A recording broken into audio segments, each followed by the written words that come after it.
Salmos, no capítulo de número 37. Livro de Salmos, capítulo de número 37. Eu não vou ler o salmo inteiro. É um salmo daqueles bem grandes, né? Este salmo ele tem 40 versículos. Então nós vamos ler um trecho apenas, a partir do versículo de número 23. Salmo 37, a partir do versículo 23. Graças a Deus. Aqueles que já encontraram, digam amém. Amém. Então vamos ler para nós ganharmos tempo e meditarmos na palavra. Diz assim: os passos de um homem bom são confirmados pelo Senhor. Eu vou ler devagar para a gente já na leitura receber a palavra. Vamos lá. Os passos de um homem bom são confirmados pelo Senhor, e ele deleita-se no seu caminho. 24. Ainda que caia, não ficará prostrado, pois o Senhor o sustém com a sua mão. 25. Fui moço e agora sou velho, mas nunca vi desamparado justo, nem a sua descendência a mendigar o pão. Compadece-se sempre, empresta, e a sua descendência, tem traduções que diz, a tua semente é abençoada. Aparta-te do mal e faz o bem, e terás morada para sempre. Todos digam amém. Vamos orar, vamos fechar os olhos. Soberano Deus, eterno Pai, esta é a hora de sermos ministrados pela palavra do Senhor, pelo Teu Espírito Santo. E eu te peço, Senhor, nesta noite, usa-me como instrumento em Tuas mãos. Venha abençoar todos nós que estamos aqui reunidos, que nada venha distrair, tirar nossa atenção, roubar nossa atenção. Abençoe também aqueles que assistem esse culto, de qualquer parte onde estiverem, que o Teu Espírito Santo fale conosco, em nome de Jesus. Amém e amém. Vamos aplaudir o Senhor com muita alegria.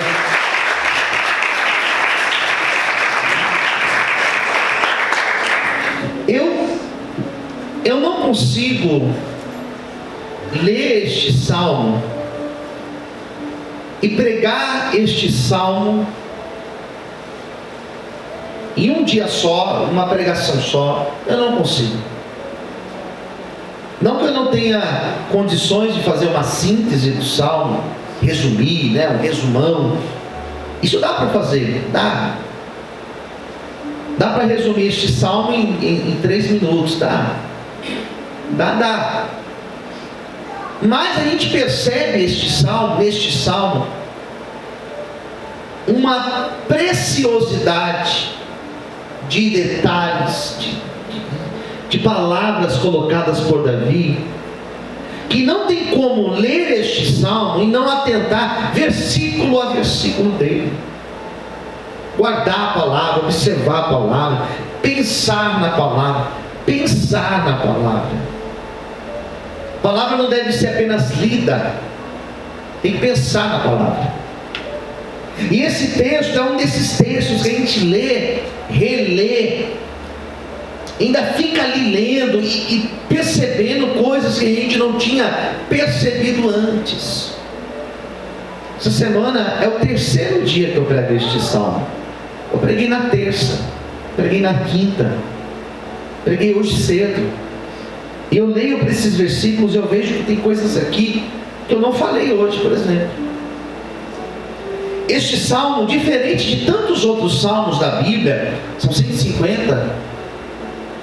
A gente não tem uma oração sendo feita. Não é uma oração. Não é o salmista Davi ou outro salmista dizendo: aquieta minha alma, de onde me virá o socorro. Não é uma oração. Não é um cântico também. Não é um cântico, não é um louvor aqui. É um salmo, na verdade, o Salmo 37, ele é praticamente um provérbio, é Eclesiastes. Ele vem carregado de ensinamentos, de conselhos, de ensino para a vida inteira. E eu no começo da semana passada, na terça, que eu falei dos primeiros versículos, eu falei desses conselhos mais práticos, citados lá no começo, lá nos primeiros versículos, citados por Davi, aqueles conselhos práticos, né? Não ficar olhando com inveja nas coisas do ímpio, entregar o caminho. Falei muito de confiança, falei muito de entregar caminho ao Senhor, né? Na quinta-feira já mudou o salmo, a ideia do salmo, porque na quinta-feira nós falamos de um trecho que ele dá conselhos, ele traz conselhos de como nós enfrentarmos o dia mau, os dias difíceis, o dia do pouco, quando a gente tem pouco. Então foram conselhos extremamente importantes, extremamente práticos, de como lidar na época difícil, porque nós passamos por fases que são difíceis. E agora esse trecho que eu li para vocês já é uma outra ideia. Davi está dando conselhos, preste atenção, porque agora é o tema da pregação. São conselhos de como viver bem, porque Deus quer que a gente viva bem, queridos. Posso ouvir um amém? Amém. Deus quer que você viva bem. Diga isso para quem está ao seu lado. Deus quer que você viva bem. Isso, é uma vida boa. Viver bem, viver em paz, viver em comunhão com Deus, viver tranquilo. É isso que Deus quer para a nossa vida. Então é importante, antes de eu começar a realmente pregar, a gente tirar algumas coisas da nossa mente, a gente tirar alguns pensamentos da nossa mente. Quais? Pensamentos como, então eu nasci para sofrer. Não, ninguém nasceu para sofrer. Eu nasci para ser infeliz. Não, ninguém nasceu e foi predeterminado ou predestinado a ser infeliz. Aleluia. Não, eu nasci e na minha família todo mundo é assim. Não, não é todo mundo é assim. Pode ser que foi, mas em mim, em você, as coisas não mudaram. Então tem que tirar esse pensamento de, bom, nasci para viver mal, nasci para viver me arrastando, eu nasci para viver pedindo, eu nasci para viver lá embaixo. Não, ninguém aqui é rodapé para viver lá embaixo. Não. Nós precisamos tirar esses pensamentos que nós falamos quando a gente estuda comportamento humano. A gente fala que são pensamentos limitantes. Nós temos que tirar essas limitações que nós mesmos nos impomos. Deus quer que nós vivamos bem. Então Davi fala assim: olha, eu vou trazer conselhos aqui práticos para que a gente tenha uma vida boa, possa viver bem. Não é viver sem problema, porque não existe, mas é viver bem. E quais são os conselhos? Eu vou passar bem rápido para que vocês possam ouvir e possam guardar aqui no coração e sair daqui abençoado por Deus. Posso ouvir um amém, queridos? Amém. Vamos lá no primeiro, versículo 23. Pega a Bíblia, não fecha a Bíblia não, pode deixar ela aberta, porque a gente vai ler todos eles de novo. Olha o 23, é o primeiro conselho. Os passos de um homem bom, eles são confirmados pelo Senhor, e ele deleita-se no seu caminho.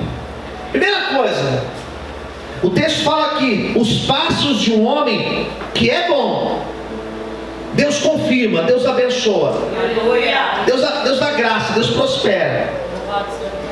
E é interessante, irmãos, porque o fato de nós tomarmos os passos, as atitudes, as decisões, e o texto diz que são passos, são decisões boas, isso daqui não é aos olhos do homem, isso daqui é aos olhos de Deus. Quem entendeu, diga amém. Amém. Olha para mim, isso é aos olhos de Deus. Glória a Deus. Quem julga é Deus. Quem pesa é Deus. Quem considera que aquilo que eu fiz de fato é bom ou não, é Deus. É Deus. Quem vai confirmar, quem vai abençoar, é Deus. E nós precisamos ter essa clareza. Eu posso, por exemplo, fazer uma ação e a minha motivação ela não ser boa. Eu posso, por exemplo, ajudar alguém e a minha motivação não é boa. Não é boa. Posso ajudar para me aparecer. Eu posso ajudar para mostrar que eu sou superior. Então a minha intenção não é boa. Quem olha a intenção, quem considera a intenção, é Deus. Quem entendeu, diga amém. É Deus. E aquilo que é de Deus, aquilo que Deus percebe, aquilo que Deus olha e vê que é bom, Deus confirma. Aleluia. Quem entendeu, diga amém. Deus abençoa. Deus confirma. E aquilo que Deus confirma, o que é Deus confirmar? É Deus assinar. O que é Deus confirmar? É Deus carimbar, é Deus aprovar. E aquilo que é confirmado por Deus, não adianta. Tem a bênção de Deus. Essa é uma convicção que nós precisamos ter dentro de nós. Essa é a convicção que me faz acreditar, por exemplo, que esta obra aqui é de Deus. Que independente daquele que se levanta, independente daquela que se levanta, esta obra, ela é confirmada por Deus. Ela não é minha, ela pertence a Deus. E é exatamente isso que nós precisamos ter em mente. A tua vida, ela é de Deus. A tua família, ela é de Deus. O teu projeto, ele é de Deus. A tua casa, a tua vida profissional, os teus planos, eles pertencem a Deus. E se realmente pertence a Deus, tem a confirmação do Senhor, e nada pode impedir, nada pode destruir aquilo que é abençoado por Deus. Você pode aplaudir o Senhor nessa noite? Aplauda Ele, aleluia. Glória a Deus. Então aquilo que é bom aos olhos de Deus, Deus abençoa, Deus confirma. Por quê? Porque Deus conhece quais são as intenções aqui, do nosso coração. Que é algo que alguém pode olhar, pode interpretar mal, não importa. É necessário ser bom aos olhos de Deus. Amém. E Deus abençoa. Quem entendeu, diga amém. Amém. Segundo conselho, versículo de número 24, que diz assim: ainda que caia, não ficará prostrado. Aleluia. Pois o Senhor o sustém com a sua mão. Ainda que caia. E o que eu acho interessante é que o texto não está dizendo que nós não iremos cair. Não, o texto diz o contrário, que nós podemos cair. Podemos cair. E esse cair, o que seria cair aqui no texto? O que o salmista estava pensando? É cair no pecado, pastor? Pode ser que foi isso. Pode ser que quando ele deixou esse conselho, ele estava dizendo exatamente isso. Você pode cair no pecado. Quando ele falou cair, ele pode estar se referindo, você pode cair na vida. Deu uma queda, está aqui em cima, de repente você quebrar e cair.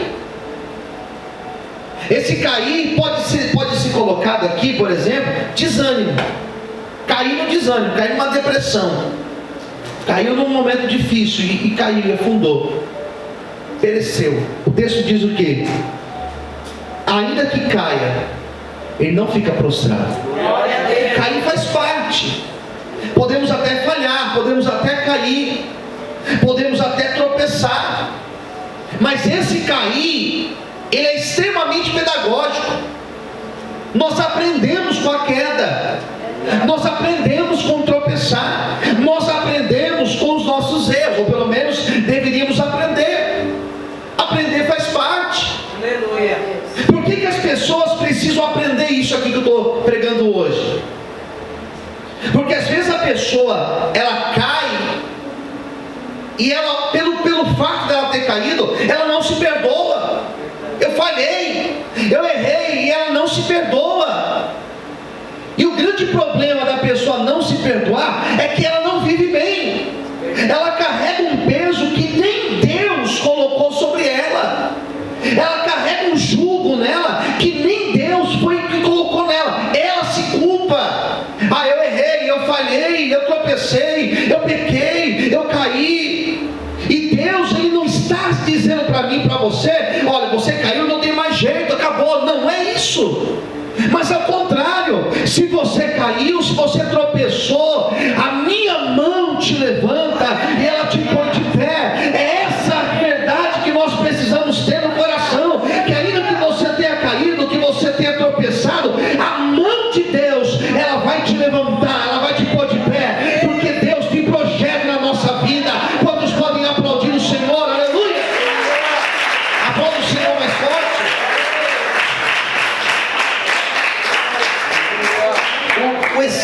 O exemplo que a gente pode utilizar é o exemplo de um caderno. Quando você está na escola, quando você está na faculdade, quando você erra uma palavra, ao invés de colocar a letra O, você colocou a letra A. Ao invés de colocar uma vírgula, você colocou um negócio diferente. Quando você erra um ponto, ao invés de pôr uma interrogação, você pôs uma exclamação. O que você faz? É aquele corretivo, né? Aquele corretivo, você passa lá, escreve em cima e vai embora. Não, pastor, eu vou arrancar minha folha. Não precisa arrancar a folha. Vou jogar meu caderno fora. Você não precisa jogar o caderno fora. Passa lá um corretivo e vai para frente. Glória a Deus. E levanta a cabeça e vai. Glória a Deus. As pessoas, elas param, elas tropeçam, elas ficam paradas lá caídas. Eu errei. Errou, levanta. Glória a Deus. Eu tropeçou, e agora? É agora que você levanta, vai, continua. Pastor, mas eu errei, eu não queria errar. Ninguém quer errar, ninguém quer tropeçar. Mas o texto está dizendo que ainda que a gente venha errar, ainda que venha cair, ainda que venha tropeçar, a mão de Deus, ela vai nos sustentar de pé. Não é eu que pego a mão de Deus, é a mão de Deus que me pega e me levanta. Entenda isso, pastor, eu tropecei, caí. Então levanta, continua vivendo. Deus tem grandes coisas para fazer na tua vida. Aleluia! Aplauda o Senhor bem forte. Glória a Deus. Aleluia!